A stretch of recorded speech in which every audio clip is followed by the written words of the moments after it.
Плюсы и минусы септика в доме.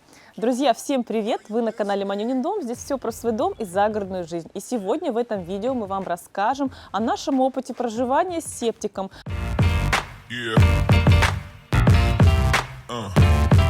Уже около 7 лет мы пользуемся таким приспособлением. Удобно ли с ним жить? Обо всем этом все подробно. Погнали!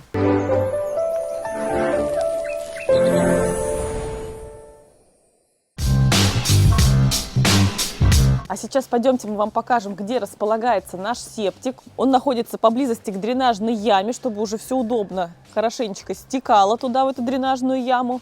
А вот и сам септик. Наш септик достаточно большой, он рассчитан на 8 человек. Бывают два типа септиков, это принудительный и самотечный. В нашем варианте у нас принудительный септик. Сейчас я вам покажу, чем они отличаются. Откроем с вами вместе его, посмотрим, что там находится внутри. Так, легким движением руки. Опа, посмотрите, как легко он открывается. На самом деле здесь есть замочек, его можно закрыть, для того, чтобы никто сюда не лазил. Так в чем же главное отличие принудительного и самотечного септика? Принудительный септик используется вот такой насос, который откачивает воду, и водичка спокойненько утекает уже дальше в дренажную яму. А в самотечном там вода переливается, насоса в нем нет. В чем же преимущество принудительного септика? В том, что его можно поставить практически на любом рельефе, так как самотечный нужно ставить все-таки на склоне. Принудительный, он за счет этого насоса, водичка будет стекать, где бы она ни находилась. Хоть в горку, хоть с горки. А если самотечный, там нужна все-таки возвышенность.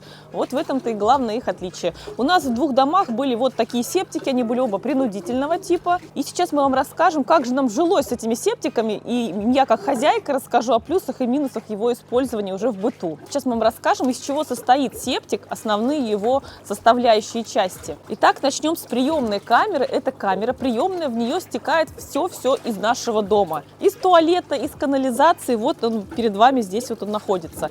И там же есть, мы видим с вами синенький поплавочек. Этот поплавок нужен для того, чтобы, если эта камера переполнится, как было у нас буквально вот несколько дней назад, и этот поплавок будет нам давать сигнал о том, что пора чистить наш септик. И в доме загорается лампочка ярким светом. Она горит, это значит, что все, ребята, стоп, прекращаем пользоваться коммуникациями, водой и туалетами, потому что пора чистить септик. Если септик у нас заполняется в случае каких-то непредвиденных ситуаций, но это было очень-очень редко, за 4 года, у нас есть такой вот пожарный случай, туалет на улице. Вот для этого-то мы его и оставили. Ну что же, идем дальше. Очень интересно, на самом деле, как работает наш прекрасный септик. Он помогает нашему дому прекрасно и комфортно функционировать. Когда водичка вся переработалась с помощью ила, уже отработанная, можно сказать, чистая, очищенная вода, да, от отходов наших, поступает в этот большой отсек.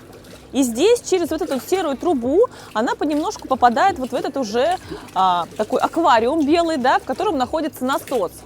Насос уже по мере поступления воды начинает работать и откачивать эту всю воду переработанную в дренажную яму, которая находится за вот этим забором. Вот так вот выглядит септик в закрытом виде. Он зеленого цвета, но тем не менее, если честно уж говоря, он все равно бросается мне в глаза. И в планах у меня купить специальное такое покрытие в виде камня декоративного и закрыть всю эту красоту, чтобы это смотрелось более органично и вписывалось в наш ландшафт. А теперь пойдемте мы вам покажем, куда же утекает все это богатство после септика.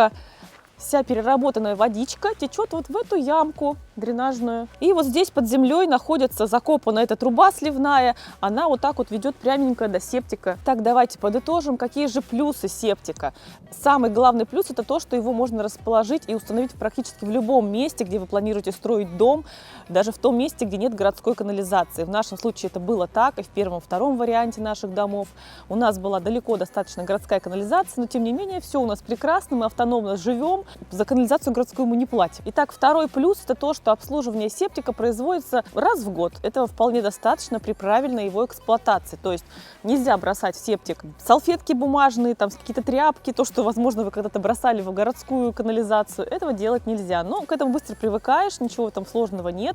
Мы всей семьей, хотя у нас в доме 2 детей, все привыкли, все знают, что можно бросать, что нельзя. И также мы обнаружили пару минусов. Их немного. Это то, что во время отключения электричества в доме септиком пользоваться не получится, так как он перестает работать, потому что он работает от электричества. Ну, на этот случай у нас есть туалет на улице. И второй минус – то, что все бросать в септик тоже не получится, в канализацию вашу, потому что он не сможет, бактерии не смогут все переработать. Но к этому всему можно приспособиться, это все достаточно легко и просто.